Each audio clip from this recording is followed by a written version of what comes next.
ABC do anarquismo, por Edgar Rodrigues. Prévia explicação. Edgar Rodrigues, para fugir a uma perseguição ou fim semelhante ao do seu pai, que a PIDE assassinou, refugiou-se muito jovem no Brasil, e aí vive e trabalha ao mesmo tempo que se cultiva. Simplesmente espantosa a sua capacidade de estudo e trabalho, circunstância que lhe dá o cariz singular de ser o escritor anarquista que em língua luso-brasileira mais tem escrito. O brasileirismo da sua obra é bem patente, e ao leitor amigo lembramos que releva ao autor, e a quem mais intervenção teve no seu aparecimento, o facto que apontamos. Queremos que o valor da obra em nada fique afetado, pois o seu conteúdo sobrepõe-se a todas as contingências que a rodearam. Os editores e eu, amigo e representante do autor, aqui deixamos as nossas desculpas e ao mesmo tempo sincero agradecimento. Correia Pires. Anarquia e ordem. O tempo passa, os sistemas renovam-se, a ciência avança a passo gigante, a máquina substitui o homem parcialmente, tornando um simples espectador ocioso. As distâncias desaparecem encurtadas pelo progresso mecânico da tecnologia, o poder e a rapidez da comunicação reduz o mundo a uma aldeia global, e num abrir e fechar de olhos o indivíduo cruza os mares, rasga os céus e vence o impossível. O progresso tecnológico e científico corre a jato, tornando obsoleto hoje o trabalho de ontem.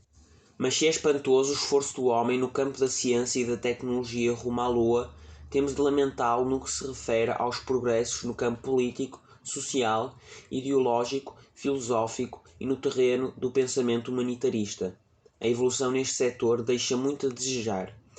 Progride aos saltos em direções diversas, com avanços e recuos desordenados, e não sai do ponto de partida. Temos frente a frente muitos e grandes problemas a vencer neste setor do livre pensamento. Gente embutada pelo medo. Gente frustrada com dificuldade em andar sozinha e pensar com sua cabeça. Pessoas cegamente obedientes a lideranças teledirigidas, condicionadas a interesses outros que não são os seus, ignorando a origem e os objetos de tais palavras de ordem. Indivíduos que se curvam às exigências do poder económico e político, ditatorial, de uns quantos espertos e bem-falantes patriotas, sempre de acordo com os vitoriosos, e um punhado de idealistas, homens íntegros, lutando desesperadamente para esclarecer e alertar o maior número possível, sem outras preocupações para além do medo de que os desatinados voltem a perder a liberdade. Neste momento, cada vez mais gente engana e confunde mais gente para se defender de gente que chega a se enganar a si própria. Tal é o estado de irrealidade em que vive num mundo de fantasia. Jogo de artifícios mentais alimentado por temores e ameaças surdas de um poder político, mercantilista e bélico. Rolo compressor que esmaga os princípios válidos possuídos pelo homem na mira de transformá-lo em autómato da ação repetitiva, em massa capaz de aplaudir todas as tolices pronunciadas pelo primeiro orador que encontre na esquina da rua. Nasce então um facto novo.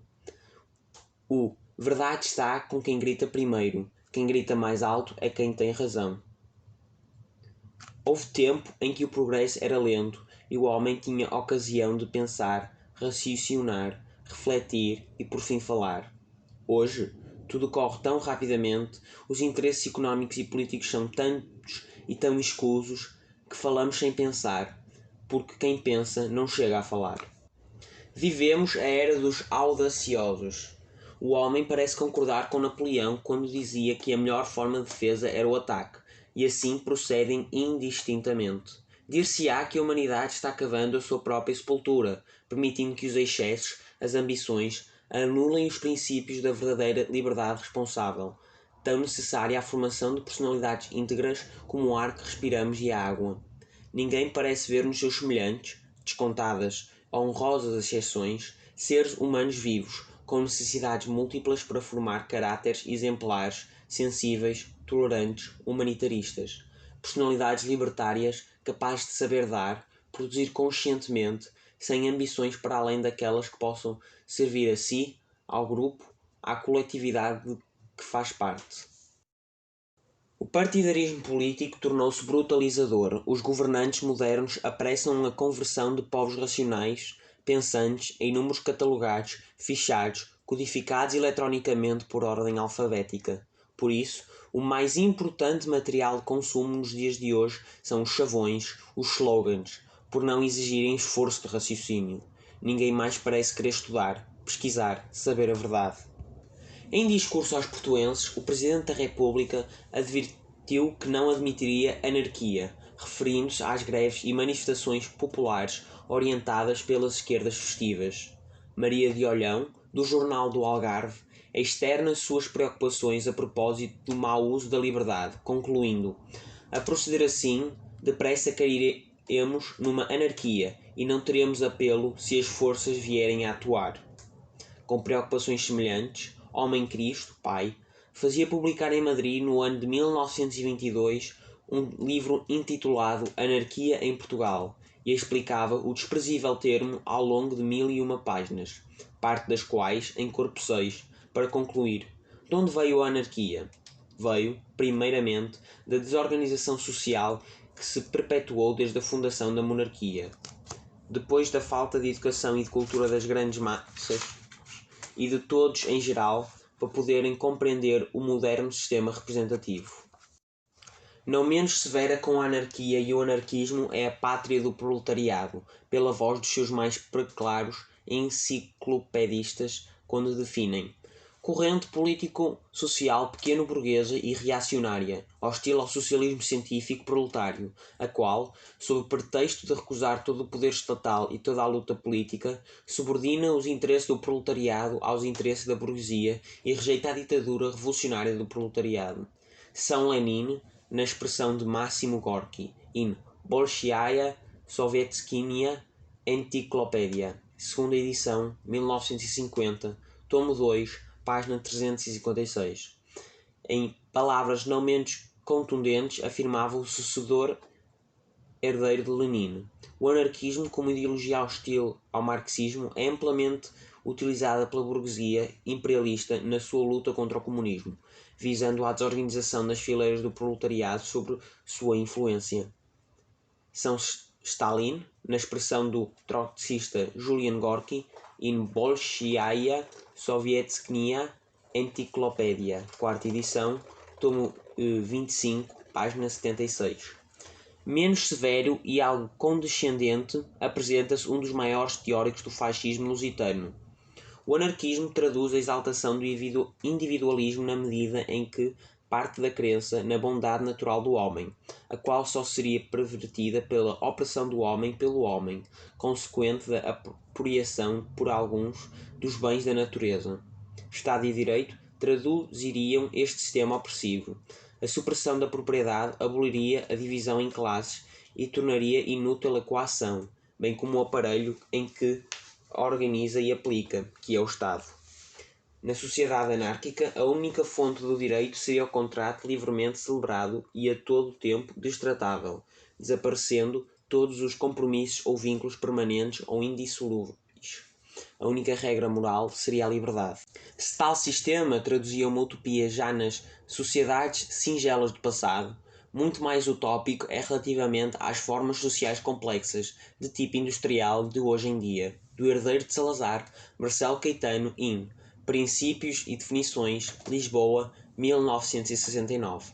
Com linguagem comum, direita, esquerda e centro parecem ter sua jurisprudência firmada, unânime. Anarquia e anarquismo é o mesmo que desordem, caos, corrente pequeno-burguesa reacionária e utopista. Há ainda quem veja a anarquia como uma seita de fanáticos com punhais atravessados nos dentes e os bolsos cheios de bombas. Chega-se a ver mais perigo e mais preocupação na palavra anarquia do que num ex-chefe da juventude nazista como Baldur von Schirach, monstro a quem o tribunal de Nuremberg acusara de envenenador de uma geração e responsável pela deportação e morte de 50 mil judeus austríacos. A cada instante topamos com Baldurs, com Mussolinis, Stalins, Salazares e Hitlers, dispostos a desafiar os direitos humanos, a liberdade e a paz. Contudo, esses psicopatas não chegam a ser tão desprezíveis quanto os anarquistas. Enquanto enciclopédias e homens ilustres nos ensinam ideias por meios tão curvos, pequeno dicionário do pensamento social conclui: anarquia, vocábulo formado por duas palavras gregas, an, que significa não, e arche, que significa autoridade. Não autoridade, não governo ou ausência de governo político. Melhor dito, é um estado de sociedade onde a liberdade responsável, a fé nos direitos e necessidades humanas, os princípios da razão e da tolerância, ligam os homens emocionalmente pelo coração e pelo amor fraterno. Sua meta mais importante é elevar o homem à condição de ser pensante, consciente e unir a sociedade humana por meio do livre acordo, sempre dissolúvel, com vistas a um amanhã cada vez melhor para todos. E como definem suas ideias anarquistas, contam entre os seus teóricos com algumas das maiores expressões do pensamento e da cultura mundiais. Falar de anarquia no sentido correto, segundo seus ideólogos, é o mesmo que falar da mais completa felicidade humana, da mais ampla liberdade, de uma ideia que pretende substituir a propriedade privada pela coletiva, o Estado por uma ordem generosa e boa na qual possa existir um bem-estar individual e coletivo. Se há alguma coisa a censurar no anarquista, afirmam, só pode ser o seu otimismo, a confiança na bondade ingênua do homem. O anarquista, ampliando a ideia cristã, vê em cada homem um irmão, um seu igual, não um irmão inferior e faminto a quem pratica caridade, mas um cidadão a quem deve justiça, proteção e defesa. Anarquia. Manuel González Prada. Anarquismo é um tesouro intelectual, emocional, ético, legado no curso dos séculos, elaborado por homens que se preocupam em analisar os problemas humanos e falar de sua solução. Em síntese, o anarquismo enfeixa os seguintes princípios. 1. Tendência suprema da natureza humana, caminhando em busca dos mais amplos estágios da felicidade. 2. Todos os seres humanos têm iguais direitos e deveres sobre a Terra. 3. A liberdade é um exercício imprescindivelmente necessário à natureza humana. 4. A espécie humana é sociável por natureza. Sua evolução individual e coletiva processa-se com o exercício da fraternidade e da ajuda mútua. 5. As normas de convivência humana têm como base a orientação para grandes estágios de felicidade aspirados desde sempre pela humanidade. Que é el anarquismo? De H. Plaja e B. Cano Ruiz.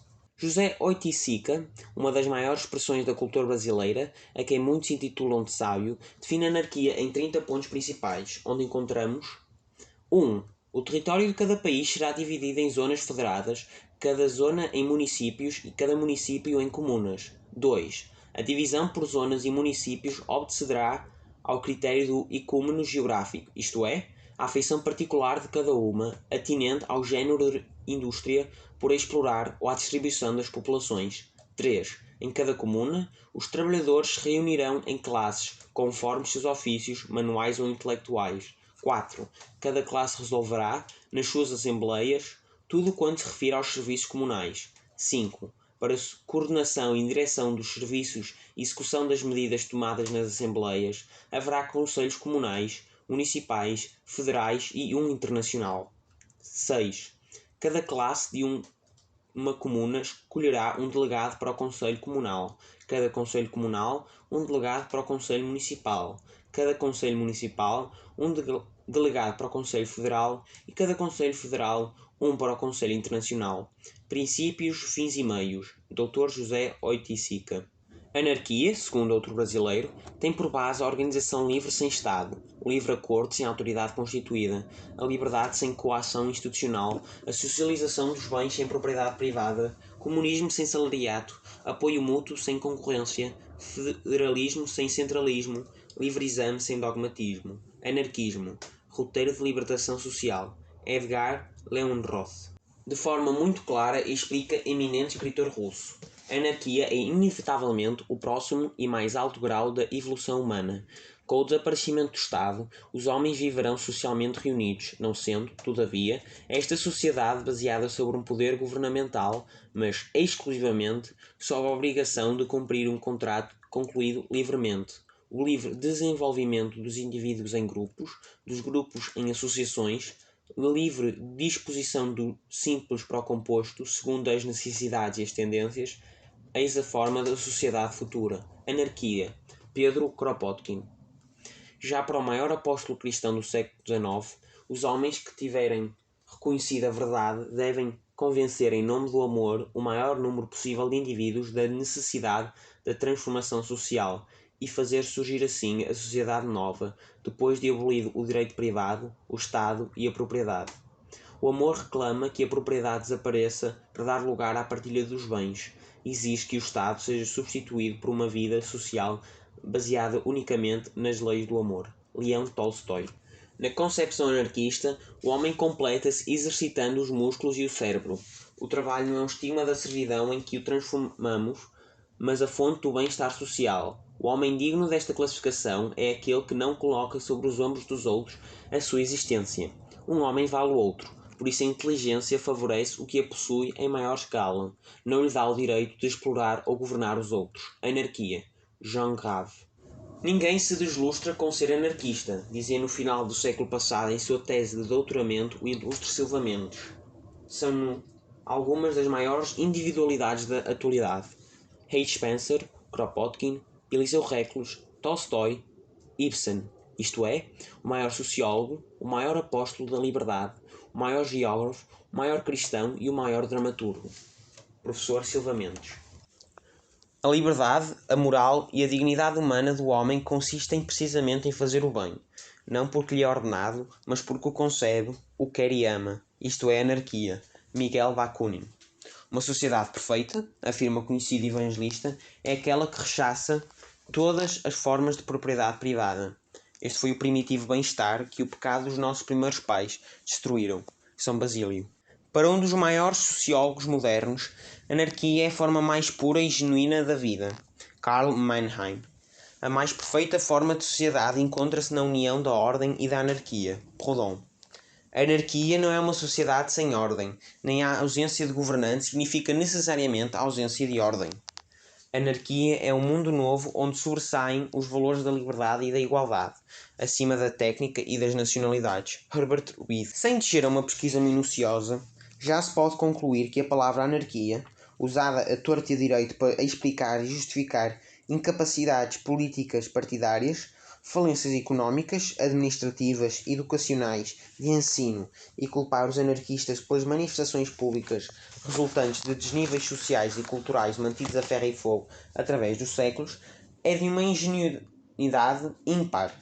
A anarquia não é o mesmo que desordem e também não é o mesmo que homem-máquina para servir passivamente, cegamente, aos detectores de mentiras usados pelas autoridades estatais, eletronicamente invadindo os pensamentos íntimos. Nenhum anarquista é o homem ideal para ser moldado mediante substâncias químicas capazes de produzir mutações genéticas e deixar-se transformar socialmente num assimilador de meios de comunicação massificadores, um engolidor de formas eficazes de sublimação de ordem genocida, um instrumento passivo às lavagens cerebrais.